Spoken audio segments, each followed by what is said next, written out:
সম্পত্তির লোভে নিজের গর্ভধারিণী মাকে মারার চেষ্টা সহ মায়ের ঘরের ভগবানের মূর্তি সহ সমস্ত কিছু ভাঙচুর করে সভ্য সমাজকে কলঙ্কিত করার চেষ্টা এক যুবকের।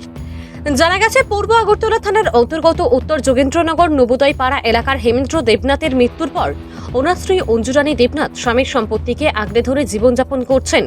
তাদের দুই ছেলে রয়েছে। দুই ছেলের মধ্যে রাহুল দেবনাথ তাদের বাবা।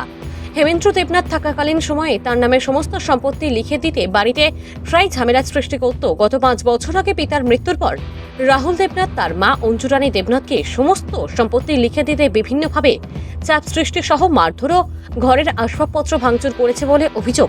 দিনের পর দিন রাহুল দেবনাথ এদের এই কার্যকলাপ বৃদ্ধি পাচ্ছিল, তবুও তার মা অঞ্জুরানী দেবনাথ সবকিছু মুখ বুঝে সহ্য করে আসছিল। ছেলে রাহুল দেবনাথের দাবি ছিল সমস্ত সম্পত্তি তার নামে লিখে দিতে হবে, কিন্তু মা অঞ্জুরানী দেবনাথ তার এই দাবি কোনোভাবেই মানছিলেন না, যার ফলে অন্যান্য দিনের মতো আবারও রাহুল দেবনাথ শনিবার সম্পত্তি লিখে দেওয়া নিয়ে মায়ের সাথে ঝগড়া বিবাদ শুরু করে। একসময় উত্তেজিত হয়ে রাহুল দেবনাথ তার মাকে মারধর করতে আসে এবং তার মায়ের ঘরের আসবাবপত্র ভাঙচুর করে। পরে তার মা অঞ্জুরানী দেবনাথ নিজের প্রাণ বাঁচাতে বাধ্য হয়ে কলেজটিলা ফাঁড়ি থানার দ্বারস্থ হয়ে নিজের পেটের সন্তানের বিরুদ্ধে লিখিত আকারে অভিযোগ দায়ের করেন এবং সুষ্ঠু বিচারের দাবি জানিয়েছেন। শনিবার রাতে সাংবাদিকদের মুখোমুখি হয়ে তুলে ধরলেন নির্যাতিতা মা অঞ্জুরানী দেবনাথ। ভানুচন্দ্রের report, Assam prime network. Anjurani Debnath, এই জায়গাটার নাম কি? উত্তর যোগেন্দ্রনগর থানা? থানা পূর্ব থানা। কি অভিযোগ আপনার? আরে ছোট ছেলে আছে না, খুব অত্যাচার করতেছে। আমি ওই দিকে থাকতাম, হের বাবু থাকতো, একসঙ্গে থাকতাম। তো হের বাবু মারা যাওয়ার পরে আমাদের ফিরতে ওইটা ঘরের থেকে বাইর করে দিছে। তো আমি অনেক ওই যাবো, একা করে তো রান্না করে খাইতেও পারতাম না। তো বড় ছেলের এখানে আইসি, তো বড় ছেলের জন্য থাকি। বড় ছেলের এখানে থাকলেও হের সহ্য না, হে বহাবাদ্য করে মাইক দূর করে। আমি যদি একটা কিছু জিজ্ঞেস করতে যাই, সেদিনও আমার মাইরা তারপরে গিলের সামনে ধাক্কা দিয়া ফেলাইয়া দিছে। আর এই দিন ঘরের দরজার মধ্যে আমি স্নান করে ঘরে ঢুকুম, এমন সময় কবিতা বাড়ি এবার 3 ভাগ হইব, বাড়ি এবার 3 ভাগ হইব কইয়া আমার কোমরের মধ্যে 3-4টা লাথি মারছে। তো অনেক হে তো ওই কোম্পানির থাকে, হ্যারে আমি মৌসুমিরে গেছি, আমি গেছি রাজীবের ফোন করা হয়ে যাওয়া না, আমার শুধু শুধু লাথি মারছে এমন এমন। আর আজকে তো এতদিন তো সহ্য করেই যেতেছি, আমি ঘরে থাকতে পারি না। আমার ঘরের দরজা টরজা বাইঙ্গা, জানালা টানা বাইঙ্গা বিক্রি ইচ্ছা, তো আমি ওই রান্নাঘরের দরজা দিয়ে বাইরিয়া করি। তো আজকে তালা দিয়ে আইসি যে এটার মধ্যে লেট্রিন কইরা কাগজের মধ্যে গু দিয়া তালার মধ্যে লাগিয়ে রাখছে। তারপরে কুড়াল দিয়া কুবাইয়া আমার দরজা সব কাইটটা ধুয়ে রাখছে। তারপরে বাধ্য হইয়া রাজীবের ফোন করছি বড় ছেলেরা। আমি আর সহ্য করতে পারতাম না, এবার থানার জমো।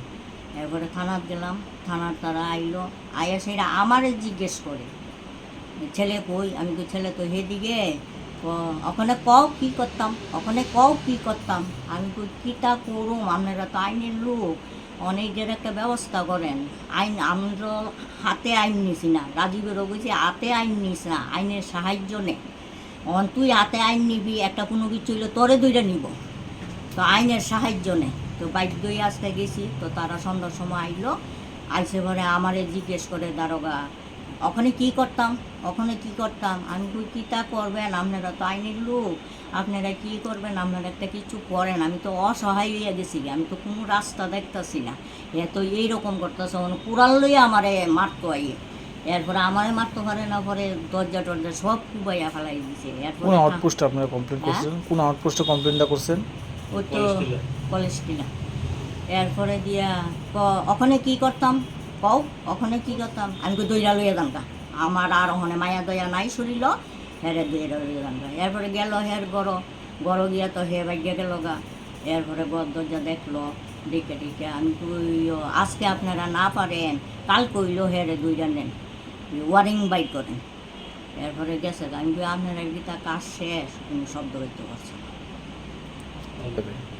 সাহায্য আমি তো আইনের সাহায্য চাইতেছি, আমি যদি তারার কাছেও সাহায্য না পাই আমি কই যামু কও, আমার তো যাওয়ানোর জায়গা নাই। এক ছেলের লেগে যা বাড়ি মূলে শেষ হয়ে গেছে গা, রাত্র হইলে ঘুমাইতে পারি না। ওই তো একদিন যদি ভালো থাকে ঘরে গিয়া ঘুমাই, ওই ঘরের দরজাটা লাইটটা, এরপরে ফ্যাসা পুরা ঘরের নিচে দিয়ে ডাইলে আসবো। তো আমার নাই শরীর ভালো, আমার চেহারা দেওয়া না, আমার চেহারা এমন আছিল। আজকে তো এই ঘর ঝাড়ু দিয়ে আমি ফালাইয়া এরপরে বস্তা বস্তা বইয়া বইয়া আমি দিয়েছি দিয়ে আইয়া সেটা তো এখন এখন আপনি কি চাইতেছেন? আপনি কি আপনার এটার একটা ব্যবস্থা করো, ঘেরে শাসন করো, ঘেরে কত আনো,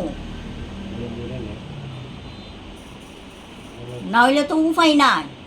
আরো তো হে আগে সুর দিছে গীতা আমি আরো বাড়ির মধ্যে 4টা মার্ডার করুম, সবচেয়ে আগে গুলো আমারে করবো। তইলে কথার ভাবে বোঝা গেছে বাপেরে মার্ডার করছে।